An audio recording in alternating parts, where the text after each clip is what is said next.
Chanel, Giorgio Armani foundations. How do they compare?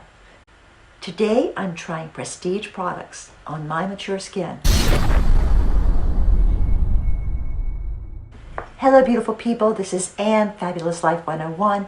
Hey, if you're not already a subscriber, please hit that subscribe button and the bell notifications right now. I'd really appreciate it.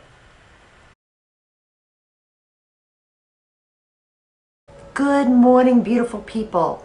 Today and tomorrow, I'm going to be testing luxury foundations. Today, I'm going to be using Chanel Ultra Le Tint Velvet. And tomorrow, I will be using Armani Luminous Silk Foundation. I'll let you know how they go throughout the day. Most of the other things are going to be the same. I used the e.l.f.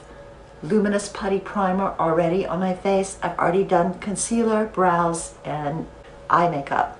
So all that's left is to do my foundation, and then I'll do my lips.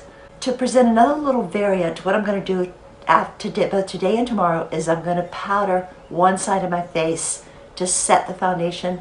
The other side I'm going to leave blank. And then I'll get back later in the day on how the side with powder held up, how the side without powder held up. So anyway, on with Chanel. This can be ordered directly from the Chanel website. If you do that, they usually will send you some samples as well. Of course, you can purchase it at department stores that sell Chanel, as well as on the Nordstrom site and I think a few other websites. All right, it's a shake before using, so I did that. Now the instructions for this say to put a few dots on your fingers and then massage in with your fingers. I'm used to using a brush, but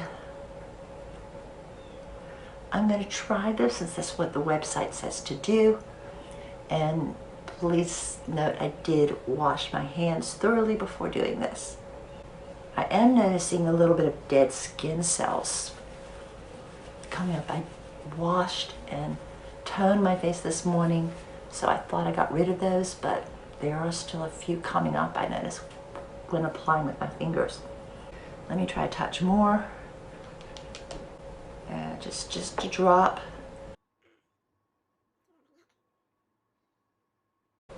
This foundation is it describes it as velvet. It really does feel like velvet on your skin. It's so soft.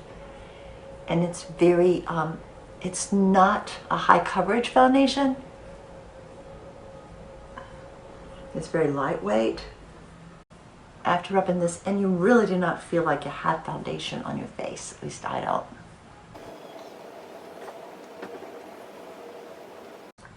And look at the coverage. It is a very natural finish, sort of a your skin but better type of look.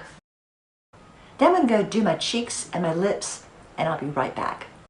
Okay, I'm back now. I put a little bit of color on my cheeks and my lips, and now, like I said, I'm going to take this natural luminous powder and just put this on one side of my face to set with powder. The other side of my face, I'm leaving with just the foundation. And let's start.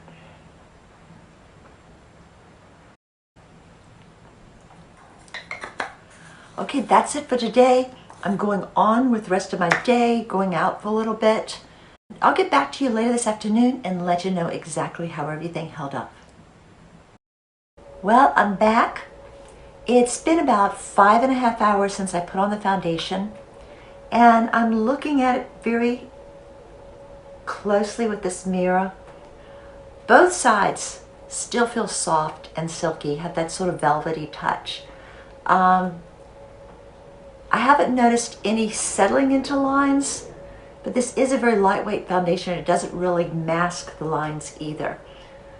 I think maybe it seems to have faded a little bit less on the side set with powder, but not much difference. The feel is still the same for both sides. Overall, I think this is a great foundation. If you're looking for something lightweight, something that doesn't really change the texture of your skin, but just sort of enhances the overall glow. The finish is just naturally velvety smooth.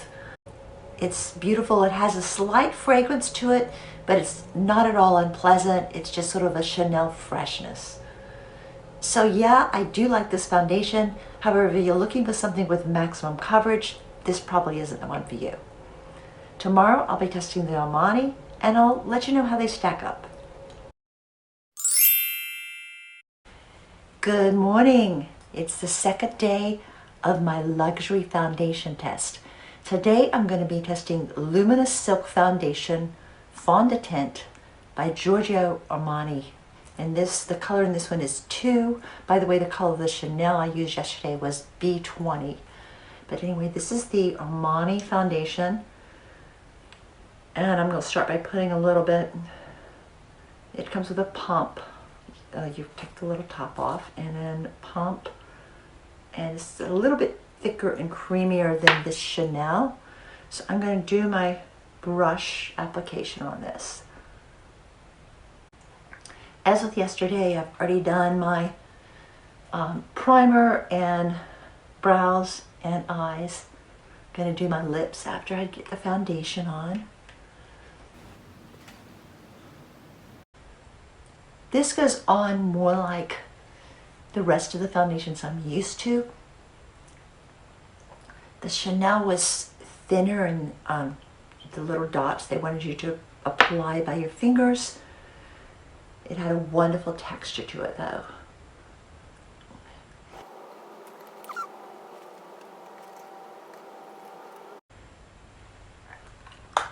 Okay, this is a little bit sort of tackier to the touch, but it's still very soft, very smooth. I'm going to go to my lips and my cheeks right now, and I'll get right back. My lips and cheeks are done. I'm going to do just like I did yesterday, and I'm going to use this setting powder and powder one side of my face only. And that way, when I check back later today, I can contrast whether the side with powder or without powder held up better. So let me take a little bit of this powder and put it on my brush, and I'm going to just go over this side of my face with the powder. Now I'm going out for a little while. I'll be back later this afternoon and I'll let you know exactly how this held up compared to the Chanel, how with powder or without, and I'll give you my analysis of the whole experience. A little more info about both brands. Giorgio Armani Luminous Silk Foundation is available at their Armani website as well as at Sephora and several high-end department stores. Prices range from $44 for a travel size to $64 for the standard 1 ounce. While Giorgio Armani does not test on animals in their own labs, they do allow the products to be sold in China where they're subject to animal testing, so their products do not have the bunny symbol and are not considered to be cruelty-free by global standards.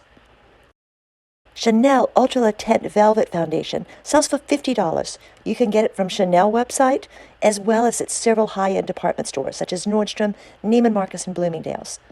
As with Armani, Chanel does not test on animals, but they do allow their products to be sold in countries that do, so they're not considered cruelty-free. Okay, it's been about 5 hours. I've been out. I had to wear a mask. Overall, it seems to have held up pretty well. I haven't noticed an extensive amount of fading, just like I did yesterday.